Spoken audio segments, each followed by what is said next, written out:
দাদুর কাজ ছিল সোমবার মানে 15 তারিখ। আর 15 তারিখে প্রোগ্রাম শুরু হয়েছে মধ্যরাতই বলা যায়, প্রায় 3টের দিকে প্রোগ্রাম। 3টের দিকে এদিকে কীর্তন শুরু হয়েছে আর তারপর অন্যদিকে রান্না বসে গেছে। আর আমি উঠেছিলাম ভোর 5টার দিকে, তখন দেখছি এদিকে কীর্তন চলছে। সবাই মোটামুটি 3টের দিকে উঠে পড়েছে আর এদিকে চলছে রান্না। আর রান্নার কাঁচা সবজি কাটা সেগুলোও রয়ে গেছে আর রান্নাও চলছে।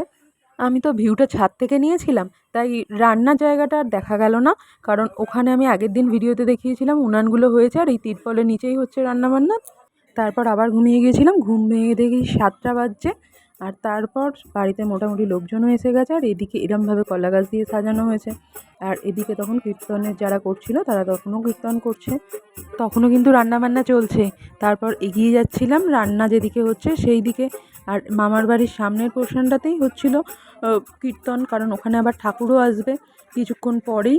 আর এদিকে সবাই আছে, বাড়ির ছোটো ছোটো ছেলেমেয়েরা। এদিকে মোটামুটি তখন 1-2টো সবজি অলরেডি রান্নাও হয়ে গেছে। আর এই দেখো সামনে শাক ভাজাও হয়ে গেছে আর আরও কিছু হচ্ছে ওদিকে। তারপর এই তরকারিটাও মোটামুটি হয়ে গেছে, তরকারি নামিয়ে দেবে। আর এদিকে এখনও কাটা সবজি আছে যেগুলো রান্না হবে। আর এদিকে দেখো উচ্ছে দিয়ে একটা সবজি হবে, সেটাতে কী সব করছে বোঝা যাচ্ছে না। আর এদিকে তরকারি একটা হয়ে গেছে, সেটা ঢেলে নিচ্ছে। আর এদিকে ঠাকুর ততক্ষণে এসে গেছে, ঠাকুর এসছে প্রায় 8টার দিকে। এই ঠাকুরমশাইয়েরই ঠাকুর বাড়ির। আর ঠাকুরের জায়গাও সব গুছিয়ে নিয়েছে ঠাকুরমশাই। আর বিভিন্ন জায়গার বিভিন্ন নিয়ম, এখানে যারা কীর্তন করছিল না তাদেরকে কত কি গীতা আরও অনেক কিছু দিয়েছিল। তার মাঝখানে আমিও রেডি হয়ে গিয়েছিলাম, একটু সাজুগুজু করে নিয়েছিলাম। এদিকে না বিভিন্ন রকম নিয়ম যেগুলো হাওড়া কলকাতার দিকে দেখা যায় না। আর যাই হোক, তারপর বড় মামা বসে গেছে কাজেতে আর বড় মাসিও বসে পড়েছে। দাদুর কাজ হচ্ছে যেখানে, আর ঠাকুরের সামনে বসেই কাজ সম্পন্ন হচ্ছে। আবার এদিকে চন্দনও বসে পড়েছে 2 মামার সাথে, কারণ কী সব আগুন ছড়ানোর ব্যাপার আছে। কারণ মামাদের সাথে মুখাগ্নি চন্দন আর সঞ্জয় দাদা করেছিল, তো সেই হিসাবে বসে পড়েছে। আর সঞ্জয় দাদা তখনও পর্যন্ত এসে পৌঁছায়নি। তারপর 2 মামিও বসে পড়েছে কাজেতে।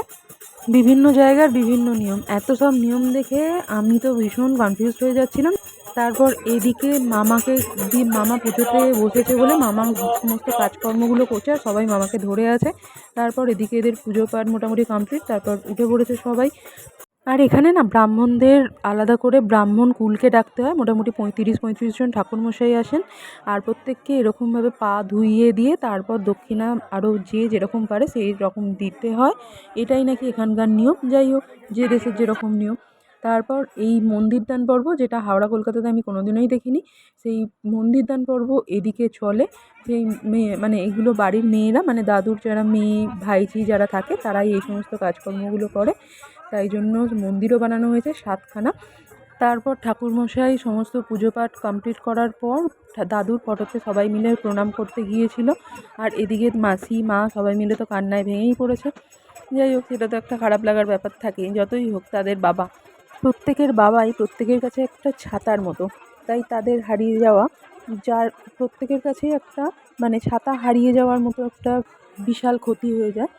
কিন্তু প্রকৃতির নিয়মে সবাই একদিন না একদিন হারিয়ে যাবে, তাই সেটা মেনেও নিতে হবে। এবং তারপর এদিকে চলে এসেছে সমাধি, যে দাদুর অস্থিও রাখা হয়েছিল এই সমাধি বানানোর জন্য। এখানে দাদুর পূর্বপুরুষদেরও সমাধি আছে এবং সেখানে প্রত্যেককে মালা, তারপর বিভিন্ন ফল মিষ্টি সব কিছু অর্পণ করতে হয়।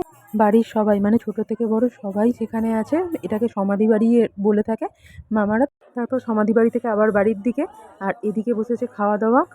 অলরেডি 4-5টা ব্যাচ হয়ে গিয়েছিল। আর এখানে না মাটিতে বসে এরকম খাবার চল আছে। খাওয়া দাওয়ার ব্যাপারে পরে আসছি, তার আগে আর একটা কথা বলি। এই যে মন্দির দান হয়েছিল না, তারপর মেয়েরা এরকমভাবে 3 পাক ঘুরে এই মন্দিরগুলো জলে দিয়ে দিতে হবে। আর তারপর এদিকে মোটামুটি এটা লাস্ট ব্যাচের আগের ব্যাচ, আমরাও খেতে বসে পড়েছিলাম। এখানে না খাবার দাবার বলতে প্রসাদ বলতে আমরা যেমন ভাত বলে থাকি, কিন্তু এটাকে এখানে বলা হয় প্রসাদ বা অন্ন।